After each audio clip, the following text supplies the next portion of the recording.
Most gun owners spend their money on power. The firearm industry rewards that instinct because power sells. What the industry never tells you is that stopping power means nothing when your gun goes down at the worst possible moment. 7 on this list. One of them scores the top 3 on every single performance criterion simultaneously. And it is not the gun that's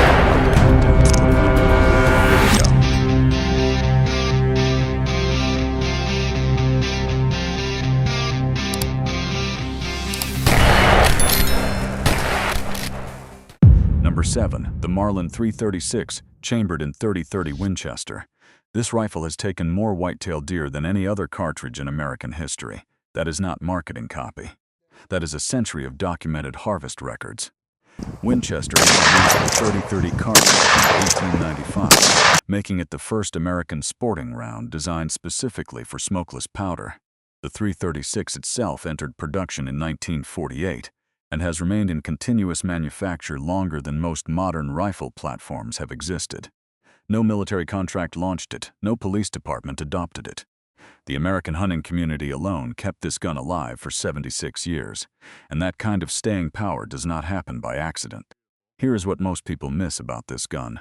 In states that classify semi-automatic rifles with detachable magazines as assault weapons, the lever-action 336 is frequently exempt from those restrictions entirely. A defensive tool that travels legally across more jurisdictions than an AR or an AK-47 is worth more in practical terms than any ballistic advantage those platforms carry. Portability inside the law is a specification most reviewers never measure. The 336 weighs 7.5 pounds unloaded with an 18.5-inch barrel and an overall length of 37.25 inches. The internal tubular magazine holds 6 rounds of .30-30 Winchester. Cycling is manual, lever-driven, with no gas system to foul or maintain. A Winchester Model 94 in the same caliber holds 6 rounds and requires a full-hand repositioning between shots, while the 336 delivers those same 6 rounds with the firing hand never leaving the grip. The genuine weakness is rate of fire. A trained shooter cycles a lever action in roughly 1 second per round. Against a semi-automatic platform, that weakness is real and measurable. Inside a hunting scenario or a single-threat defensive situation at close range, that gap closes considerably. This is the gun for the disciplined marksman who values legal simplicity and wants one platform that hunts, defends, and crosses state lines without paperwork complications. The next gun on this list generates enough energy to punch through a car door at 100 yards. That changes the conversation entirely. Number 6. The Springfield Armory 16, chambered in .308 Winchester. This is the only semi-automatic battle rifle on this list capable of defeating light vehicle cover at practical defensive distances. That distinction is not theoretical, it is physics. The M1A platform traces its lineage directly to the M14, the standard issue rifle of the United States military from 1959 through the mid-1960s.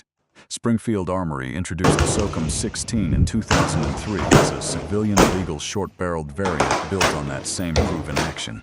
The operating system inside this rifle is a direct descendant of John Garand's rotating bolt design, a mechanism so mechanically sound it served American forces through World War II, Korea, and Vietnam without fundamental redesign. Here is the engineering decision that changed everything. The M1A action uses a rotating bolt with 2 locking lugs that engage the receiver directly behind the chamber, distributing bolt thrust across a wider surface area than the single lug designs found in several competing semi-automatic platforms. That geometry produces a tighter, more consistent lockup under sustained fire. No AR-10 at the same price point replicates that structural advantage. The SOCOM 16 weighs 8.8 pounds unloaded with a 16.25-inch barrel and an overall length of 37 inches. The detachable box magazine holds 10 rounds of .308 Winchester. The long-stroke gas piston system operates independently of ammunition temperature and fouling levels that would slow a direct impingement design. A comparable AR-10 carbine in .308 runs approximately the same weight but requires more frequent gas system maintenance to sustain equivalent reliability under continuous use. The genuine weakness is ammunition economy. .308 Winchester costs roughly twice per round what .556 NATO costs at bulk pricing. Sustained training on this platform is expensive, and that cost compounds over time in ways that affect real-world preparedness.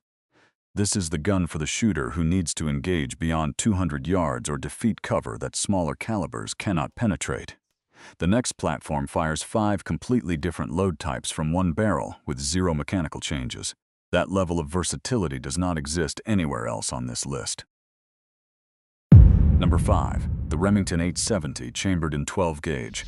This pump-action shotgun has been in continuous production since 1950, with over 11 million units sold. No other shotgun in American history comes close to that number. Remington introduced the 870 in 1950 as a replacement for the Model 31, building it around a twin action bar system designed to eliminate the single bar binding failures that plagued earlier pump designs. Law enforcement agencies across the United States adopted it almost immediately. The Federal Bureau of Investigation carried it. Countless sheriff departments still carry it today. That institutional endorsement spans more than 7 decades of documented field use across some of the most demanding operational environments in American policing. Here's what most people miss about this gun. The pump-action cycling mechanism generates its operating energy entirely from the shooter's hand, not from the ammunition. That means the 870 will cycle a light target load, a full-power buckshot shell, a 1-ounce rifled slug, and a less lethal beanbag round from the same tube in any sequence without a single mechanical adjustment. No semi-automatic shotgun on the market can make that claim. A semi-automatic gas system is tuned to a specific pressure range. Ammunition that falls outside that range causes a malfunction. The 870 has no pressure range. Every shell goes if the shooter works the action. The 870 weighs 7.5 pounds unloaded with an 18-inch barrel and an overall length of 38.5 inches. The internal magazine tube holds 4 rounds of 2 3/4-inch 12-gauge ammunition. A Mossberg 500 in the same configuration holds 1 additional round in the tube and costs approximately $80 less at current MSRP, making the 870 the slightly more expensive option in a direct comparison. The 870 compensates with a smoother action and a more robust internal extractor that has a documented service life exceeding the Mossberg design under high-volume use. The genuine weakness is magazine capacity. 4 rounds is a hard ceiling without an aftermarket tube extension. In a situation requiring rapid target engagement beyond 4 threats, a reload is mandatory. That reload requires individual shell insertion, not a detachable magazine swap, and that difference takes seconds. This is the gun for the practical who wants one target capable of harvesting game, defending a structure, and firing signaling rounds without carrying multiple firearms. The next gun on this list costs less than any other platform in this countdown, and yet it may be the single most important training tool any serious shooter can own. That combination of low cost and high value deserves its own explanation. Number 4. The Ruger 1022, chambered in .22 long rifle. This rifle has sold over 7 million units since its introduction. No other rimfire semi-automatic in American history has reached that number. Ruger introduced the 1022 in 1964 with a single design priority that its competitors had consistently undervalued: absolute mechanical simplicity at the lowest possible price point. The rotating bolt design Ruger engineered for this platform uses 10 fewer moving parts than the average centerfire semi-automatic action. No military adopted it. No law enforcement agency issued it. The American shooting public chose it voluntarily, in numbers that have not slowed in 6 decades, and voluntary market dominance over 60 years is a more honest performance test than any government contract. Here is what most people miss about this gun. At current bulk retail pricing, 1,000 rounds of .22 long rifle costs between $40 and $50 depending on the retailer. 1,000 rounds of 5.56 NATO costs between $350 and $400 at the same volume. That price gap means a shooter training on the 1022 can fire 8 rounds for every single round a comparable AR shooter fires at the same training budget. Trigger discipline, sight alignment, breath control, and follow-through are identical skills, whether the cartridge costs 4 cents or 40 cents. The 1022 builds those skills at a rate no centerfire platform on this list can match dollar for dollar. The 1022 weighs 5 pounds unloaded with an 18.5-inch barrel and an overall length of 37 inches. The rotary magazine holds 10 rounds of .22 long rifle in a flush-fitting design that does not protrude below the stock line. A Marlin Model 60 in the same caliber feeds from an internal tube magazine holding 14 rounds, giving it a 4-round capacity advantage, but the Marlin magazine cannot be swapped under field conditions. The 10-22 magazine drops free and reloads in under 3 seconds with a spare in hand. The genuine weakness is terminal performance. 22 long rifle generates roughly 140 foot-pounds of energy at the muzzle. 5.56 NATO generates roughly 1,200 foot-pounds at the same distance. Against targets larger than small game, that gap is not a trade-off. It is a hard mechanical limit. This is the gun for every shooter on this list, used not as a primary defensive tool, but as the platform that builds the foundational skills every other firearm on this countdown demands. The next gun has been field-tested in more documented combat environments than any other firearm in recorded history. What that testing revealed about its internal mechanics changes how every other rifle on this list should be evaluated. Number 3. The AK-47, chambered in 7.62x39. This rifle has been manufactured in greater numbers than any other firearm in human history. Current estimates place total production above 100 million units across more than 30 countries. No other platform is within 50 million of that figure. Mikhail Kalashnikov finalized the design in 1947 after studying the failures of Soviet infantry rifles during the brutal winter campaigns of World War II. The Red Army adopted it in 1949. Within 2 decades, armed forces on 6 continents were carrying it. The AK action has since been documented in active combat use across Korea, Vietnam, Afghanistan, Iraq, Angola, and dozens of additional theaters spanning 75 years of continuous field data. No laboratory test produces a reliability dataset that size. Combat does. Here is the engineering decision that changed everything. The AK-47 uses a long-stroke gas piston system in which the piston is permanently attached to the bolt carrier. That single design choice generates roughly 4 times the mechanical operating energy of a direct impingement AR platform on every cycling stroke. 4 times the energy means the bolt carrier continues moving through fouling levels, carbon buildup, and debris contamination that would stop a lighter operating system completely. In documented field tests involving 5 individual rifles firing 500 rounds each under adverse conditions, 0 malfunctions were recorded across all 5 guns combined. That is not a controlled laboratory result. That is a pattern that repeats across independent testing because the physics demand it.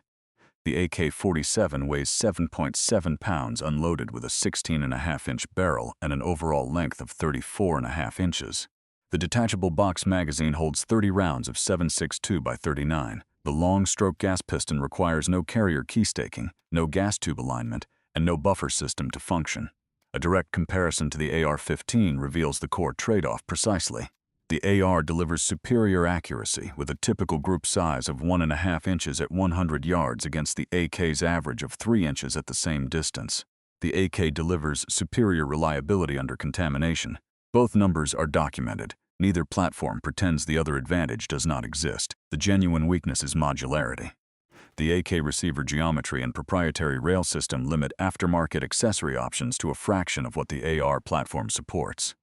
Mounting a quality optic requires an aftermarket side rail or a dust cover replacement, neither of which matches the return-to-zero consistency of a mil-spec AR flat-top receiver. For a shooter who runs optics, that limitation costs real accuracy at distance. This is the gun for the shooter who operates in environments where maintenance intervals cannot be guaranteed and mechanical failure is not an acceptable outcome. The next gun on this list matches the AK's reliability standard, fits in its holster, and is statistically the most likely defensive firearm to be within arm's reach when a threat actually materializes. That proximity advantage changes the entire calculus of defensive preparedness. Number 2, the Glock 19, chambered in 9mm. This handgun is the single most widely issued law enforcement sidearm in the United States. More than 65% of American police departments carry a Glock as their standard service pistol. That adoption rate did not happen because of marketing. It happened because of documented performance under institutional scrutiny. Gaston Glock designed the original Glock 17 in 1982 with a specific mandate from the Austrian military: produce a service pistol with fewer parts, greater corrosion resistance, and higher magazine capacity than anything currently available. Glock achieved all 3 objectives simultaneously. The Austrian army adopted the 17 that same year. NATO allies followed. American law enforcement began transitioning to the platform in the mid-1980s, and the Glock 19, a compact variant introduced in 1988 with a 4-inch barrel, became the dominant concealed carry and plainclothes service pistol across federal, state, and local agencies within a decade of its release. Here's what most people miss about this gun. The safe action system Glock engineered eliminates the external hammer entirely. No external hammer means no hammer spring, no hammer strut, and no half-cock notch to fail under stress. The total number of components in a Glock 19 action is 34. The total number of components in a comparable Sig Sauer P226 action is 58. 24 fewer parts means 24 fewer failure points in a system that must function correctly on the first trigger press without exception. That arithmetic is not an opinion. It is a parts count anyone can verify by field stripping both guns on the same table. The Glock 19 weighs 1.85 pounds loaded with a standard 15-round magazine, with a 4.02-inch barrel, and an overall length of 7.36 inches. The double-stack magazine holds 15 rounds of 9mm in a grip frame that fits the majority of adult hand sizes without modification. A Sig Sauer P320 in the same caliber holds 17 rounds in the full-size configuration.